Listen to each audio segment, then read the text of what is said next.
Good morning.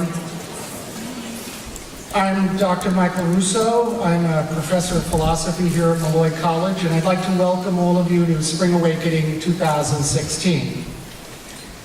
As far as I know, this is the first time Buddhists of all traditions are gathering together for an event like this. And what are we here for today? We're here to reflect on what it means to live an awakened life in the 21st century. Now, I'd like to put this event in just some historical context. 2,500 years ago, there was a nobleman living in southern Nepal, not much older than the students in this room. He became acutely aware of the reality of suffering in his own life and in the life of all human beings. The difference between that young man and most of us is he wanted to find a cure for his suffering. And so he studied with the most illustrious teachers in India at the time. And then one night, while he was sitting under the mythic Bodhi tree, he had a profound experience that transformed his life.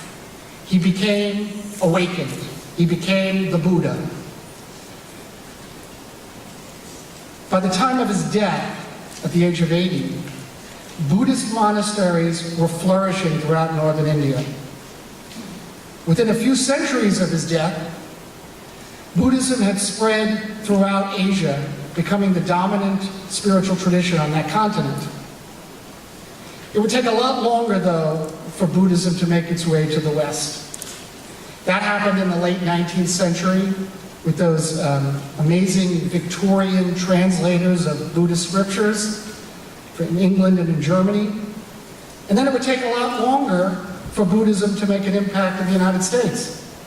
That happened in the 1950s with the beat poets Jack Kerouac and Allen Ginsberg, and the writings of people like D.T. Suzuki and Alan Watts. Now here's the problem. 30 years ago, if you were living on Long Island and you wanted to learn about Buddhism and you wanted to learn about meditation, you would have been hard-pressed to find a Buddhist community near your home. And you would have been even harder pressed to find a respectable teacher to study with. I'm happy to say that has all changed today. There are Buddhist communities throughout Long Island, from Western Brooklyn to Eastern Suffolk, in virtually all traditions. I know because I had to reach out to all these communities, and there are a lot of them. And many of you are members of these communities, and we welcome you here today. So we decided we needed to celebrate the coming of Buddhism, the flourishing of Buddhism on Long Island with an event like this. And what we have here today are, as I said, Buddhist practitioners from across the traditions. We have 18 speakers representing the Theravada, Zen, Tibetan, and Nichiren traditions. And we have 100 students who for this entire semester have been studying about Buddhism and learning how to meditate. Let me hear those students. Where are you? That was a little lame, but okay. What I'm here to report to you today is that the Dharma is alive and well on Long Island. By the way, that's an applause line. I'll say it again. The Dharma is alive and well on Long Island. And one of the people who is responsible in some manner for the spread of the Dharma to Long Island is the person who is our opening speaker for today, Father Michael Holleran.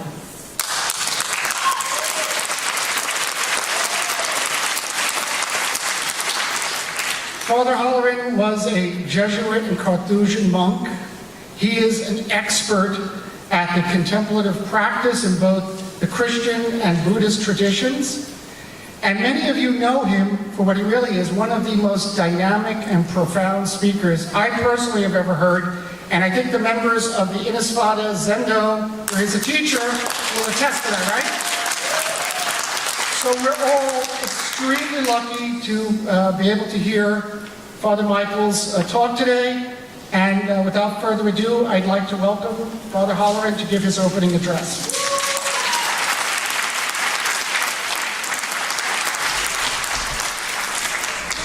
Thank you, everyone. I'm delighted to be here. I thought I'd wear some spring colors and be in the spirit. Despite this magnificent new theater, I guess you figured out probably by now that it's not the musical. Spring Awakening. Although, hopefully we'll make our own type of music here today and also explore the human condition as that musical does. But I thought to talk about sleepwalking. You know, we talk about being awake. We want to wake up, become Buddha, that we already are, but don't know it. But even in popular parlance, you speak about sleepwalking your way through life because you're caught in the rut, some kind of obstruction of consciousness or action in your life. So we need to wake up from all these sleepwalking. So I'm not going to talk about it clinically. I'm going to talk about it psychologically and spiritually. This sleepwalking. Because most of the time, we're not doing what we're doing. There's an old Christian adage, do what you're doing.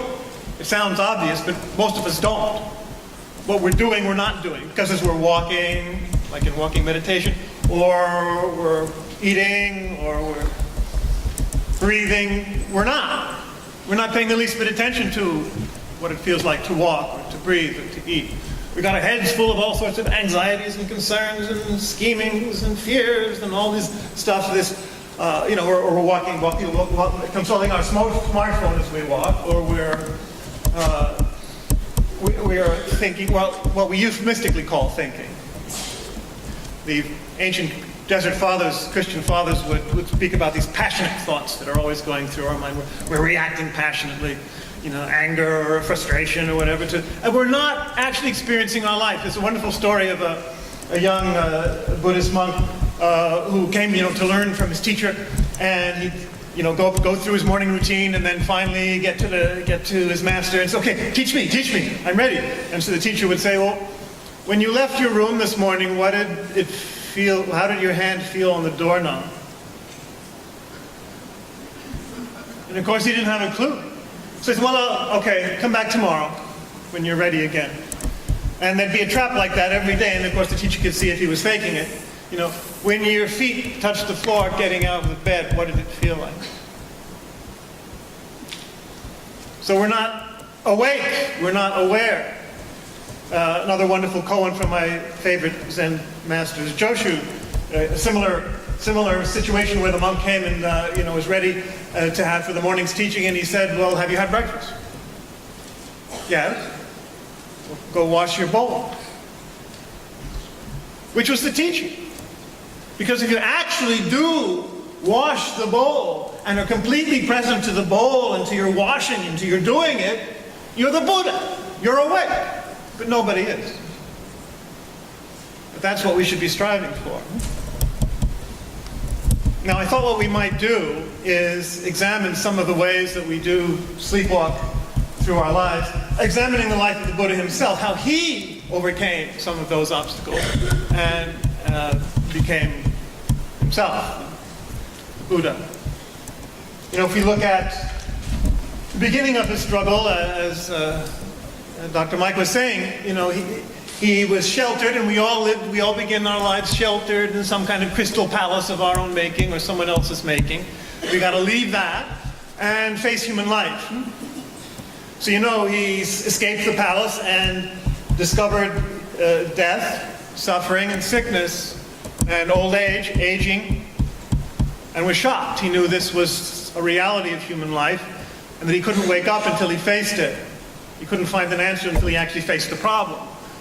So that's one of the ways in which modern society, and perhaps many of us, also sleepwalk, also do not face the reality of life so that we can wake up to it and know how to react to it. Think of the denial of death in our culture. We get reminders like Prince, perhaps to wake us up, but the denial of aging. We want to hide the fact that we're not young and beautiful anymore. Denying the reality, so you can't wake up to know how to deal with it. Sickness itself, etc., and suffering. So that's one of the ways we can sleepwalk, by not facing the reality of human life, the fact that it's impermanent, as the Buddhists point out. Everybody should point out, and the Christians point it out too, but that life, you can't cling, you can't hold on, and if you do, you'll suffer, you'll cause unnecessary suffering.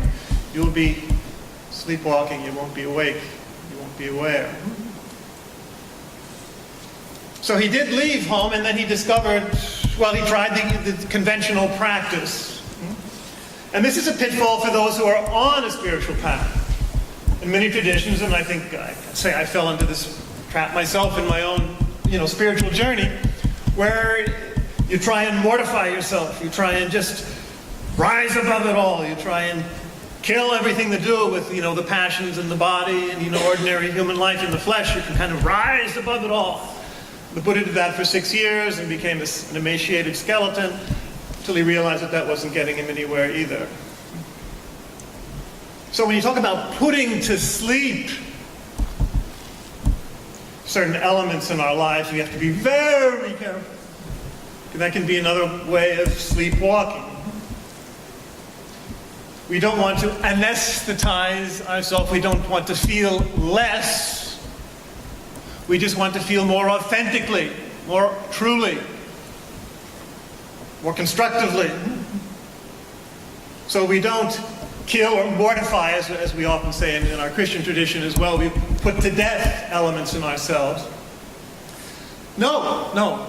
We sleep. We put to sleep, if you will, the egoic reactions to situations, but not the passion itself, not the energy itself. The energy is the very stuff of enlightenment. And a very good contrast here, a perfect image for this, of these different approaches sometimes in East and West, is the image of the dragon. The dragon in the East, as you know, is a propitious symbol of enlightenment. The dragon energy, the wise dragon. My Dharma name is Koryu, which is a bright dragon. There are other dragon names for teachers. And it represents enlightenment. Or what do we do with the dragon in our Western culture and imagination? We kill it. Not recommended. As if you could. You can't kill the dragon, and if you try, you're going to become repressed and have all sorts of psychological explosions and dysfunction. But that's what we tend to do. And interestingly enough, today in the Catholic liturgy is the feast of St. George, the dragon slayer. Isn't that interesting? Yeah. But yes, you slay, you put to death, what's not constructive about it, what's out of line, but the energy itself is harmonized, is integrated, is healed, is brought to bear in the process of enlightenment. So if you don't want to sleepwalk, you want to be fully awake, you want all of yourself to be fully awake. There's a wonderful line in one of the Cullen commentaries that says, in all the 3,000 worlds, the lands and the seas lie sleeping. Who will dare enter the dragon's cave? In other words, yes, you can calm all these elements and passions, but they're there in all their power, and they become the dragon in his cave. We enter that cave, we enter the depths of our own heart and being, we discover the pearl of wisdom which the dragon is guarding, like Smaug and his gold and all of that. But the dragon is actually you. The dragon is actually the enlightened. The dragon is actually reality. It's the Buddha itself. So that has to be enlivened, not killed. You don't want to sleepwalk that way either. Now, if we look what happened to the Buddha the night before his enlightenment, we can see some of the other traps. He was tempted by Mara, illusion, to scare him away from the enlightenment process, and one of the first things was pleasure. But pleasure itself, as I'm saying, is not the problem. It's the way we use it. Many times we rush to all sorts of pleasures, or drugs, or sex, or whatever it might be, or alcohol, to numb ourselves from the pain. It's another way of sleepwalking. You want to numb yourself to the pain of human existence instead of facing up to it in a constructive way.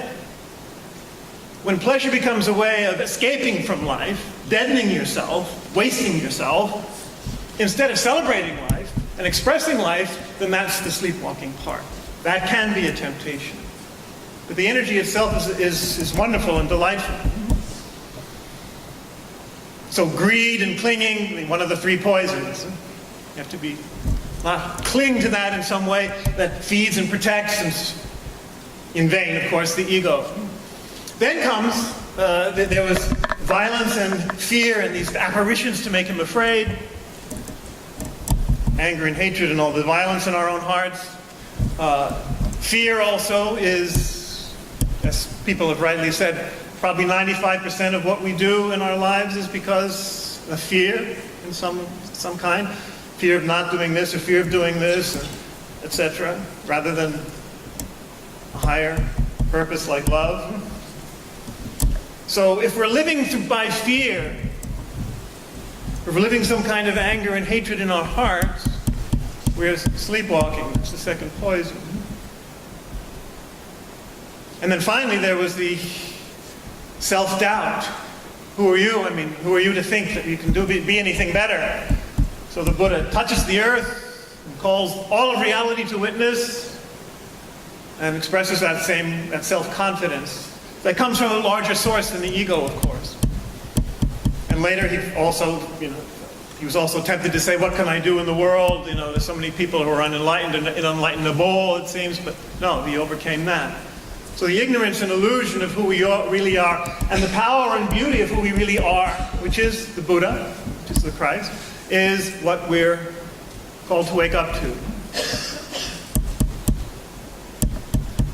And we see in the actual enlightenment experience what it then means to wake up and to not be sleepwalking anymore. And there's some really, really important elements here. The Buddha, as he saw the morning star under the religious fig tree, by the way, is the name of the Bodhi tree, a religious fig, ficus religiosa, very interesting. He saw the morning star and he said, I am the great earth, and all beings found the way. So what made the Buddha awake was to realize that the I that sat down the night before was not the I that woke up. It's a different I. It wasn't the limited, frightened, separate, alienated ego anymore. It was, well, what was it? It was the Buddha. What does that mean? It means you wake up to the fact that you are connected to everything, and you are everything and everyone. I am the great earth, and all beings simultaneously have found the way. So we're sleepwalking to the extent and until we realize, we are sleepwalking until we realize that we are everything and everyone. We're intrinsically connected. There's no separation. Until we realize that's who we are, then we're sleepwalking. Because it's way too small and way too unconscious and way too tiny, our awareness of who we really can be and who we really are, if we wake up to it. So connected to everyone and everything. It says in the commentary, in the Denkoroku on that first koan, which is the Buddha's enlightenment, that we are the pupil of Gautama's eye, the Buddha's eye, and he is us. He is our entire self. So we are the Buddha, the historical Buddha, but the Buddha which is everyone and everything, which is that full consciousness. We have to wake up to that. It says in wonderful koan number 7, in the Blue Cliff Record, a monk asks the master, hi, I'm Iko, what is the Buddha? And the master says, you are Iko, which is, your phenomenal self, but you are Iko. You are the Buddha. Wake up to the fact that you're everyone and everything, which is what being awake is. In modern physics, confirms all these insights from 2,500 plus years ago. That everything is energy, everything is interconnected, everything is like, Indra's net or some of the other images used for this totally interconnected universe. So it just confirms that we're not separate. Whatever we are is the totality. So we're really one another. You love your neighbor as yourself because your neighbor is yourself. Really? It's all Christ. Whatever you do to the least of these, you do to me. We're all the Christ. We're all the Buddha. And can we awaken to that? One of my favorite koans, too, that I often quote is the 68th in the Blue Cliff record. We have two guys, two monks, facing each other, and they're going to ask each other questions. Now, the names get confusing, so I'm going to translate it into Brendan and John. So Brendan asks John, "What's your name?" And John says, "Brendan." Brendan asks John, "What's your name?" And John says, "Brendan." And then Brendan says, "Well, I'm Brendan." And then John says, "Okay, I'm John." So you can go back and forth between your phenomenal, your kind of everyday existence, and who you are in the absolute, that you're everyone and everything. So John said, "I'm Brendan, I'm you," and he is. So there's no neighbor separate from you. Christianity uses some of the images to express this too. The one body of Christ, we're all members one of another. Or Jesus says we're the vine and the branches. We're all connected. We're all one reality, ultimately. So I'm you and you're me, at a deeper level. And we're all the Buddha. And each thing, every little thing, the breakfast bowl, the doorknob, is a key to open the door to full consciousness and full reality, because everything is connected directly to everything else. The golden hairs of the lion on which the Bodhisattva wisdom rides is an expression of this. Everything reflects everything else and is connected to everything else. So, for example, another one of the koans, the 60th one in that same collection, has the monk with his staff, just an object, apparently just one separate object, apparently, and it transforms into a dragon. That symbol of completion and enlightenment that I just explained, the symbol of the whole universe, and that, in fact, it goes on to say the staff turned into a dragon and swallowed the whole universe. A way of saying it is the whole universe. So it finishes by saying, where are the mountains and the rivers and the great earth? We just heard the Buddha speak about. Well, the Buddha said, I am the great earth, and all beings have found it, are it. So that's the same idea. Any one object, any one person, any one heart, any one reality is the dragon, is the Buddha, is enlightened, is everything. And the mountains and the rivers and the great earth are all it, and altogether it. That's why it's so important to feel your hand on the doorknob in the morning. Because the doorknob is the whole universe. It's not just about being aware of one particular sensation. It's about opening that door to the entire reality. That's why there's such emphasis on individual objects as being the doorway. The very next koan, after the Buddha's enlightenment in that Denko Roku, is when he passes on the Dharma to his successor, how does he do it? He just says nothing, because no concept is adequate, as we well know, to any part of this reality, including yourself. You can't define yourself, so I'll come back to that in a second. But he holds up a flower. Do you remember that? A flower. And he smiles. Because that's the whole sermon. Because the flower is all there is. And if you really wake up to the flower and go out into the flowering trees and the tulips and the daffodils, you can do the same thing. If you really wake up to the flower, it's the whole universe. It's you, it's a friend, Brendan and John, and everybody else. I think Blake, of all people, that great Zen master of the 19th century, without knowing it, doesn't he have a poem where he says that the universe is in the flower? It's the same insight.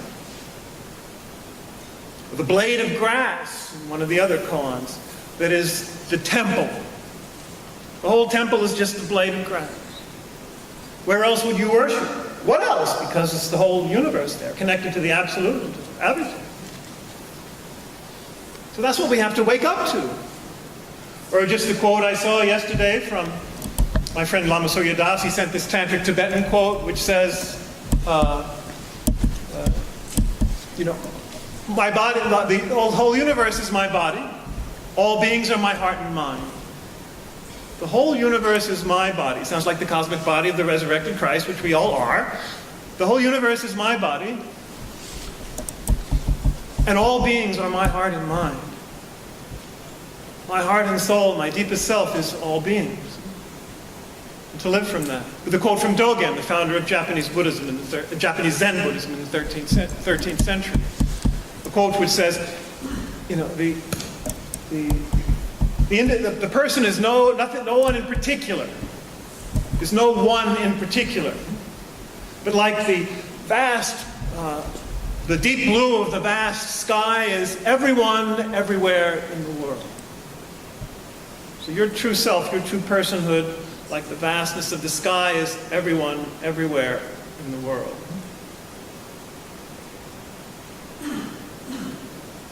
One of the Upanishads says something similar, where it says the heart is, that little heart that we have, the heart is all beings, as we just heard, it contains everything. There's lightning and the flame and the air and the sky and everything that is and is not. And every possible universe is there in our heart, not just the actual one or ones, whatever. We don't know.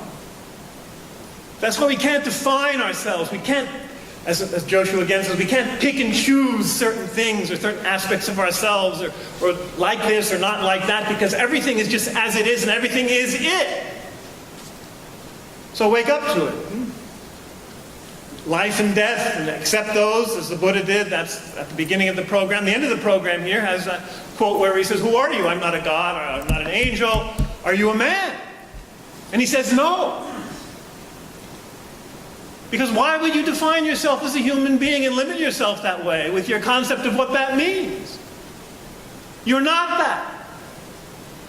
You are that, as the Hindus say, which means everything. So don't say you're just a human being, or redefine what it means to be a human being. To be the Buddha or to be the Christ, to be open to everyone and to be connected to everyone and everything, which you are, and to wake up to that fact, and then to live out of that fact. So that's our challenge, really, where we go away from what is perhaps the most widespread and nefarious, destructive way of sleepwalking of modern people today, and that's to limit your self-definition to what you put out on a form. I'm this or that sex or sexual orientation, or I'm this nationality, or I'm this race, or I'm this religion. And so you're chopping off all sorts of dimensions of reality by doing that. That's all right to be those things. Just don't be duped and limit yourself to those things. Because think of the amount of, when the ego gets a hold of that, the amount of self-defense and arrogance and prejudice and fear. I'm defending my turf, I'm defending my tribe, I'm defending my religion, I'm defending my race, I'm defending my nation, and you're chopping off your own limbs. Because you're so much more. The vast number of human beings throughout history have never gotten beyond those self-definitions. Please, as we become global in our consciousness, or try to be, let us no longer be bound by those limiting, that's what definition means, by those categories. Yes, it's fine to be, a Long Island white housewife, but you're not just that. You're everyone, everywhere in the world, from across time and space. You're united to everyone and everything. what happens when you live out of that, when you wake up to that. Think of the liberation, think of the exaltation, think of the joy, the gratitude, the tears. What happens when people are enlightened? That's the reaction they have. It's such a great gift, it's such a great relief, it's such a great expansion. Not an expansion of the ego, that's ego inflation and megalomania, and there's plenty of that around. But it's received as something from so far deep beyond and within you. It is you, but it's not you as you thought. Any more than the Buddha who sat down under the tree was the Buddha that got up. The I that sat down was the I that got up afterwards. So we have to live from that. And what happens when we do? Well, I think that's the subject of Brad Warner's talk this afternoon. What do you do with your awakening? But I'll say this much. If we do really wake up to our intrinsic, organic, inescapable interconnectedness with everyone and everything in the entire universe, that will change our lives and our behavior. How can we not react with compassion to mosquitoes, to anything, to anyone? Certainly those of our fellow human beings who are constantly suffering. How can we close our hearts? The Christ heart, the Buddha heart, it's not just ours. You know, to ourselves, to our fellow human beings who are one with us. How is their suffering not mine? As St. Paul says, if the hand is hurting, how does the whole body not hurt? You know?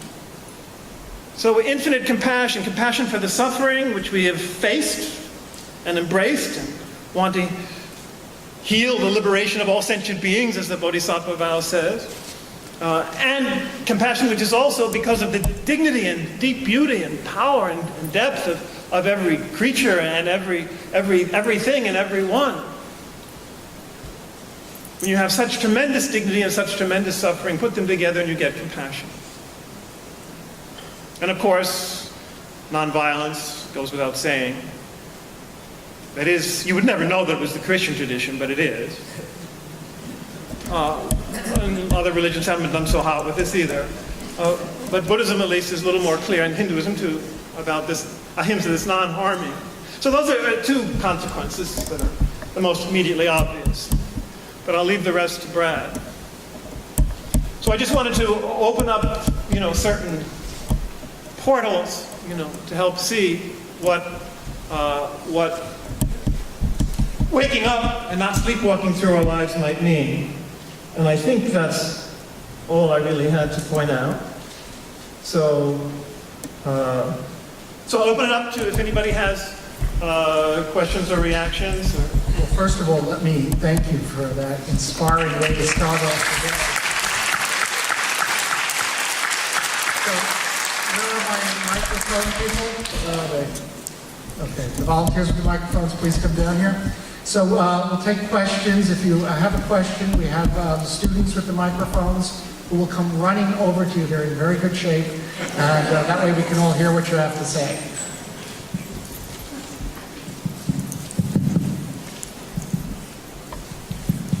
They're all just dazed, I guess. Is everyone sleepwalking? Is that what's going on?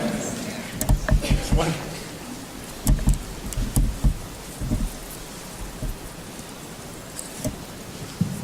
Hello. Here. Oh. My question is, what do you think is the biggest obstacle to compassion? Well, the ego is. The ego is self-centered, by definition, the false self. I'm using it in that sense. I mean, there's a certain Freudian ego, which we have, it's the relative, and that's okay. But when it becomes the only game in town, and when it turns on itself to protect itself, so it's fear. As I mentioned before, 95% is fear. Fear of the other. That's probably it. We have fear and defensiveness against whatever appears as other, whether it be another species or another race or another religion, whatever it might be, someone whom we mistakenly, in our sleepwalking, think is the other. Whereas it's not, or the person is not. We're actually connected in deeper ways than the separations might seem. So the chief object of compassion is the fearful, self-protective ego, which wants to assure its own safety and well-being at the expense, so it imagines, of someone else, as if the world were competitive that way.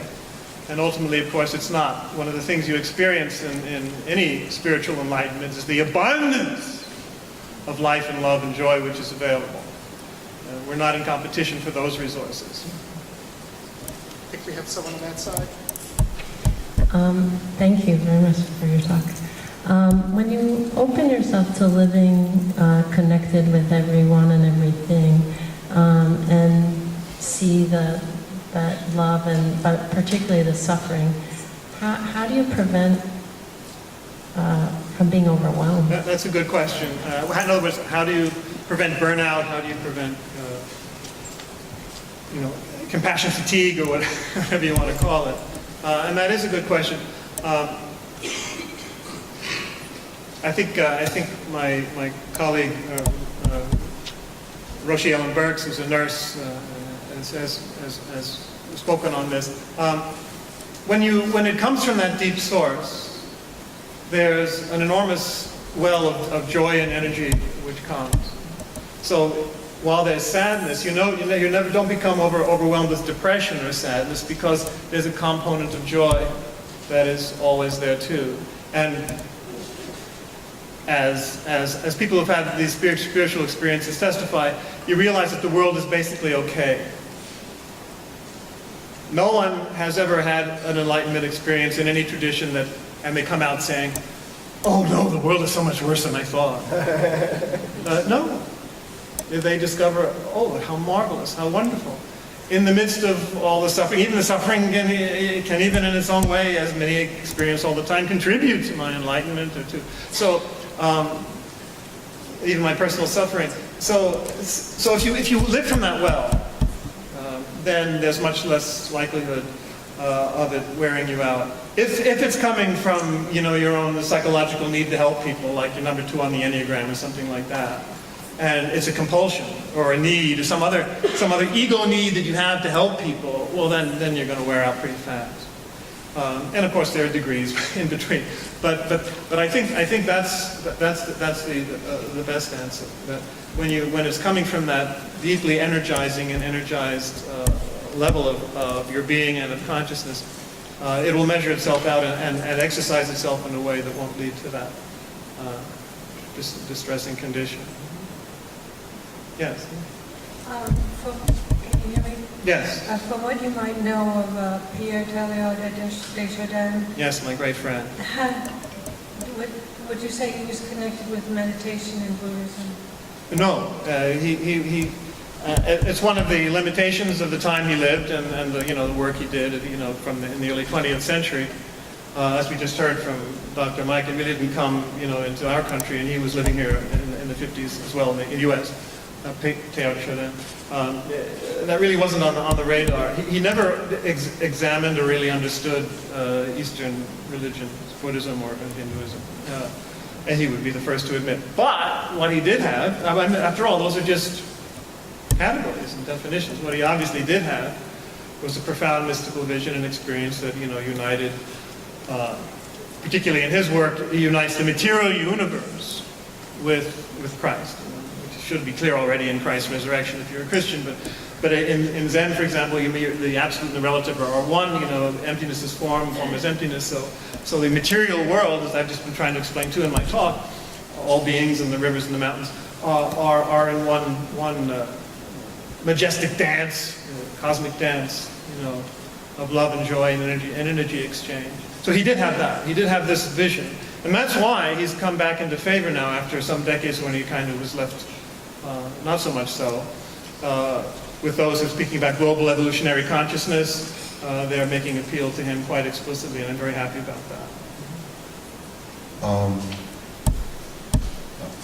I wanted to know, how many years have you been in Buddhism, and what made you become a Buddhist? Oh, well, that's a trick question. I don't consider myself a Buddhist in the sense that I don't belong to that cultic tradition, and that's not the way I identify. And saying that would also cause all sorts of confusion in people. So, I'm a Catholic priest, and I began studying Eastern religions when I was in college with my teacher, Robert Kennedy, who eventually became my Dharma teacher as well. But since I left the Carthusian monastery in '94 is when I began sitting Zazen and doing Zen and studying more. I become a teacher in 2009, as it says. I like to look at it this way. My friend, the interfaith theologian, the Christian theologian of interreligious dialogue, Paul Knitter, he uses the phrase double belonging. And that's the way I would prefer to characterize not only myself, but I would recommend it to others as well as a helpful category. In other words, you're rooted in one tradition, often the one you grew up in, but not necessarily, and especially as regards the cultic aspect, the community aspect. But you find substantial nourishment from another tradition. Or triple belonging, or quadruple belonging. I think I qualify for that too. I've done a lot of Hindu Kundalini type meditation. So you can find the nourishment in another traditions. And as you do that, the hope is, and the experience most often is, that you don't find them to be in conflict. They're not, again, we're not in competing here. Reality is huge and vast and wide, and so all these different traditions have different strands of wisdom, and they nourish each other, and they dialogue with one another, and they dance with one another. It's not a competition. There's no reason to fear. The only one that fears is the ego, that identifies with one thing and is afraid of losing it, or is threatened by some other, so this is, see how it fits. So if you do that, I think you'll be well rewarded, and I think that's going to be the way of the future. I like to say that in the future, and you students here, I would say this to very, very directly and very honestly, to be a civilized person, not just a spiritual person, to be a civilized person in our century, in our world today, you should have a good knowledge of many religious traditions. Even if you're not religious yourself. In order to be a citizen of the world today, you should know the other religions and the major religions of the world. And if you want, practice that, or one, or some, find double, triple belonging. But I think that's crucial as we enter into this global consciousness and global awareness today. It shouldn't just be economic or social or political, it should be spiritual. Hello. Up here. Wow. I was wondering if you could, well, first off, thank you, but I was wondering if you could speak a little bit on the concept of anatman. I mean, you alluded to it heavily in the interconnection and unity of all things, and specifically, I have a question in regards to that. Go ahead. If there is no self, then what does the suffering? Because suffering is, as we know, one of the marks of existence. So if there's no self, how is there, who is doing the suffering? Okay, well, there are congealations of energy, coagulations of energy.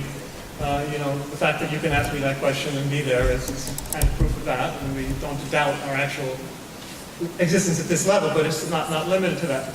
Anatta in Pali, or Anatman in Sanskrit, means no self. That's along with anicca, or impermanence, and dukkha, suffering. Those are the basic philosophical, spiritual insights of Buddhism. And it was kind of reacting, it would seem, against Hinduism there, but that's most controversies in spirituality. That's not a real one, when you get down to it. So, what's suffering? Religion. Everything is energy, and energy is consciousness, at its own level. That's how everything can be interconnected, even on the level of consciousness. So, plants, rocks have consciousness at a certain type of level, if you like. So we, at this level, have consciousness. And consciousness and energy can be suffering, on the level of the way where our beings are put together, at this level of sentient beings.